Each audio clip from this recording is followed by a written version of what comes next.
കേരളത്തിലേക്ക് കോടിക്കണക്കിന് വിദേശ നിക്ഷേപം ഒഴുകുന്നു എന്ന വാർത്ത കേൾക്കുമ്പോൾ ഒരു സാധാരണക്കാരനെ സംബന്ധിച്ചിടത്തോളം അത് വലിയ സന്തോഷം നൽകുന്ന കാര്യമാണ്. നമ്മുടെ നാട് വികസനത്തിൻ്റെ പാതയിലേക്ക് കുതിക്കുകയാണെന്നും പുതിയ തൊഴിലവസരങ്ങളും അത്യാധുനിക സൗകര്യങ്ങളും വരുമെന്നും നാം സ്വപ്നം കാണുന്നു. ഒരു നാടിൻ്റെ സാമ്പത്തിക വളർച്ചയ്ക്ക് വിദേശ നിക്ഷേപങ്ങൾ ഒരു പരിധിവരെ അത്യാവശ്യമാണ്. എന്നാൽ ഈ നിക്ഷേപകർ കേവലം ചില വ്യവസായികൾ അല്ല എന്നതും അവർ ലക്ഷ്യമിടുന്നത് കേരളത്തിൻ്റെ അഭിമാനമായ ആരോഗ്യ മേഖലയിലെ പൂർണ്ണമായ കുത്തകയാണെന്നും നാം ഗൗരവമായി കാണേണ്ടതുണ്ട്.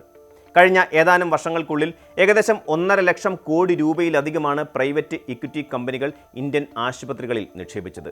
ഇവർ ആരോഗ്യ വിദഗ്ധരോ ജീവകാരുണ്യ പ്രവർത്തകരോ അല്ല, മറിച്ച് ലാഭം മാത്രം ലക്ഷ്യമിടുന്ന വൻകിട നിക്ഷേപകരാണ്. ലോകമെമ്പാടുമുള്ള രാജ്യങ്ങളുടെ പരമാധികാരം കവർന്നെടുക്കാൻ ആഗോള സാമ്പത്തിക ഭീമന്മാർ അഥവാ ഗ്ലോബൽ എലൈറ്റുകൾ ഉപയോഗിക്കുന്നത് വളരെ കൃത്യമായി ആസൂത്രണം ചെയ്ത ഒരു തന്ത്രമാണ്. സൈന്യത്തെ ഉപയോഗിച്ച് രാജ്യങ്ങളെ ആക്രമിക്കുന്നതിന് പകരം സമ്പദ് വ്യവസ്ഥയെ വരിഞ്ഞു മുറുക്കുന്ന ഈ രീതി നവകൊളോണിയലിസം എന്നാണ് അറിയപ്പെടുന്നത്. ഒന്നാമതായി, ഒരു രാജ്യം സാമ്പത്തികമായി തളരുമ്പോൾ അന്താരാഷ്ട്ര നാണയനിധിയും ലോകബാങ്കും അവരുടെ രക്ഷകരുടെ രൂപത്തിൽ എത്തുന്നു.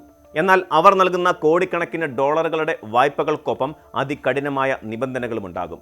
ഈ നിബന്ധനകൾ ആ രാജ്യത്തിൻ്റെ ഭരണഘടനയെയും ജനാധിപത്യത്തെയും പോലും വെല്ലുവിളിക്കാൻ തക്കവണ്ണം ശക്തമായിരിക്കും. ഇതിനെ ഡെപ്റ്റ് ട്രാപ്പ് ഡിപ്ലോമസി എന്ന് വിളിക്കുന്നു.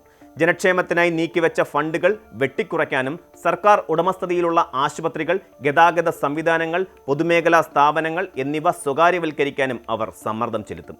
ഇത്തരം ഘടനാപരമായ മാറ്റങ്ങളിലൂടെ രാജ്യം ഭരിക്കുന്നത് തിരഞ്ഞെടുക്കപ്പെട്ട ജനപ്രതിനിധികളാണെങ്കിലും നയങ്ങൾ തീരുമാനിക്കുന്നത് ഈ വിദേശ ശക്തികളായി മാറുന്നു. രണ്ടാമത്തെ ഘട്ടത്തിൽ വിപണി പൂർണ്ണമായും തുറന്നു കൊടുക്കപ്പെടുന്നതോടെ ബ്ലാക്ക് സ്റ്റോൺ അല്ലെങ്കിൽ KKR പോലെയുള്ള ഭീമൻ പ്രൈവറ്റ് ഇക്വിറ്റി സ്ഥാപനങ്ങൾ രംഗത്തെത്തുന്നു. സാമ്പത്തികമായി തകർന്നടിയുന്ന സ്ഥാപനങ്ങളെ തുച്ഛമായ വിലയ്ക്ക് വാങ്ങി അവയെ ലാഭകരമായ ബിസിനസ്സുകളാക്കി മാറ്റുന്ന ലിക്വിഡേറ്റർമാരാണ് ഇവർ. സർക്കാർ പിന്മാറുന്ന വിടവുകളിലേക്ക് ഇവർ കടന്നു കയറുകയും സേവനങ്ങളെ പൂർണ്ണമായും കച്ചവടവൽക്കരിക്കുകയും ചെയ്യുന്നു. മൂന്നാമത്തെയും ഏറ്റവും സങ്കീർണമായ ഘട്ടത്തിലാണ് ഈ ലാഭം മുഴുവൻ യഥാർത്ഥത്തിൽ എങ്ങോട്ട് പോകുന്നു എന്ന് നാം തിരിച്ചറിയുന്നത്.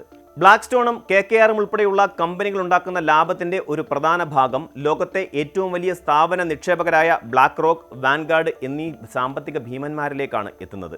ഈ സാമ്പത്തിക ചക്രവ്യൂഹത്തിന്റെ മുകളിലിരിക്കുന്ന യഥാർത്ഥ ഉടമകൾ ഇവരാണ്. ലോകത്തെ എല്ലാ വലിയ കമ്പനികളുടെയും കോടിക്കണക്കിന് രൂപയുടെ ഓഹരി പങ്കാളിത്തമുള്ള അസറ്റ് മാനേജ്മെൻറ്റ് കമ്പനികളാണിവർ. ഈ സിസ്റ്റം സാധാരണക്കാർക്ക് തിരിച്ചറിയാൻ വളരെ പ്രയാസമാണ്. ഇതിനെ സർക്കുലർ ഓണർഷിപ്പ് എന്ന് വിളിക്കുന്നു. ബ്ലാക്ക് റോക്കിൻ്റെ വലിയൊരു ശതമാനം ഓഹരികൾ വാൻഗാർഡ് കൈവശം വെക്കുന്നുണ്ട്. അതുപോലെ തന്നെ വാൻഗാർഡിൻ്റെ ഉടമസ്ഥാവകാശം അതിന് കീഴിലുള്ള വിവിധ ഫണ്ടുകൾക്കാണ്. ഇങ്ങനെ ഉടമസ്ഥാവകാശം ഒരു വൃത്തം പോലെ കറങ്ങിക്കൊണ്ടിരിക്കുന്നതിനാൽ ഇതിന് പിന്നിലെ യഥാർത്ഥ ശക്തികൾ ആരാണ് എന്ന് കണ്ടെത്തുക അസാധ്യമാണ്. ഈ ആഗോള തന്ത്രത്തിൻ്റെ ഏറ്റവും പുതിയ ഇരയായി കേരളത്തിൻ്റെ ആരോഗ്യ മേഖല മാറിക്കഴിഞ്ഞിരിക്കുകയാണ്.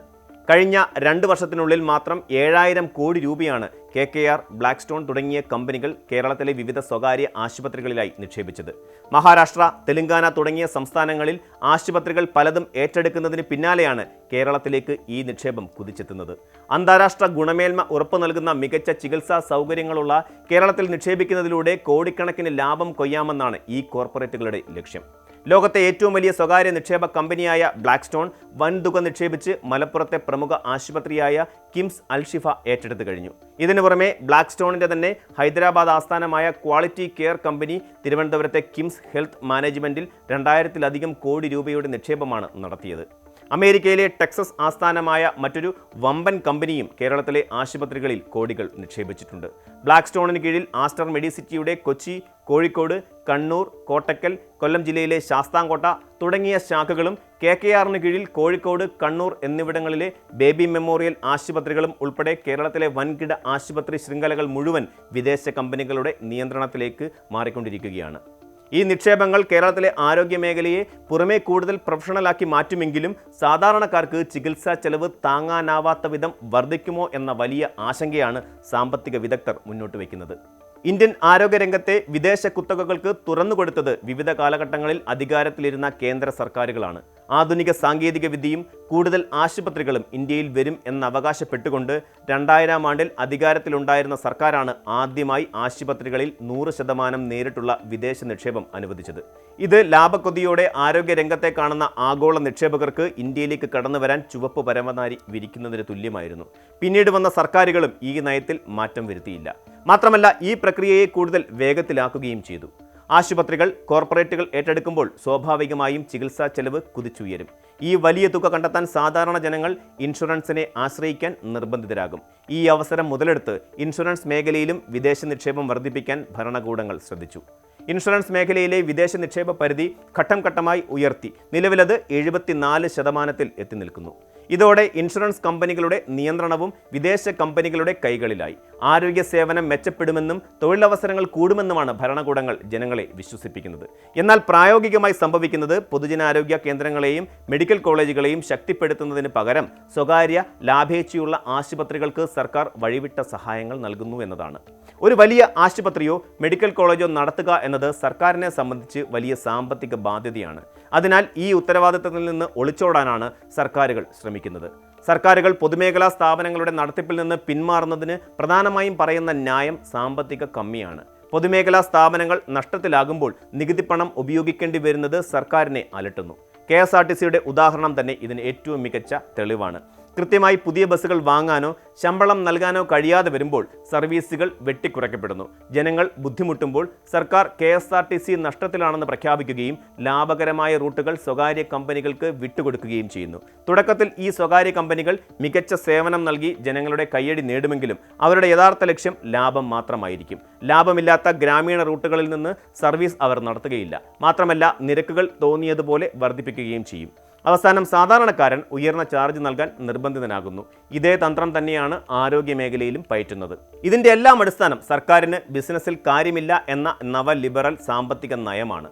അടിസ്ഥാന സേവന മേഖലകളെ പോലും വലിയ വിപണിയാക്കി മാറ്റണം എന്ന് ആഗോള സാമ്പത്തിക സംഘടനകൾ ലോകരാജ്യങ്ങളെ നിരന്തരം സമ്മർദ്ദത്തിലാക്കുന്നു. ഇതിൻ്റെ ഫലമായാണ് അമേരിക്കയിലും യൂറോപ്പിലും ആരോഗ്യമേഖല കടുത്ത പ്രതിസന്ധിയിലായത്. പണമുള്ളവന് മാത്രം ചികിത്സ ലഭ്യമാക്കുന്ന ഒരു ക്രൂരമായ സിസ്റ്റമായി പാശ്ചാത്യ ലോകത്തെ ആരോഗ്യമേഖല മാറിയത് ഈ അമിതമായ സ്വകാര്യവൽക്കരണം കൊണ്ടാണ്. നമ്മുടെ കേരളത്തെയും അതേ പാതയിലേക്കാണ് ഈ കോർപ്പറേറ്റ് അധിനിവേശം നയിക്കുന്നത്. എന്നാൽ ഇത്തരം വിദേശ ശക്തികളുടെ പിടിയിൽ നിന്ന് സമ്പദ് വ്യവസ്ഥയെ മോചിപ്പിച്ച് ദേശസാൽക്കരണത്തിലൂടെയും പൊതുമേഖലയെ ശാക്തീകരിക്കുന്നതിലൂടെയും നമുക്ക് ഇതിൻ്റെ ബദൽ സൃഷ്ടിക്കാൻ തീർച്ചയായും സാധിക്കും. അതിനു വേണ്ടത് ഇച്ഛാശക്തിയുള്ള രാഷ്ട്രീയ ഇടപെടലുകളും ജനങ്ങളുടെ ശക്തമായ അവബോധവുമാണ്. കൂടുതൽ വാർത്തകൾക്ക് News 18 Keralam YouTube channel subscribe ചെയ്യുക.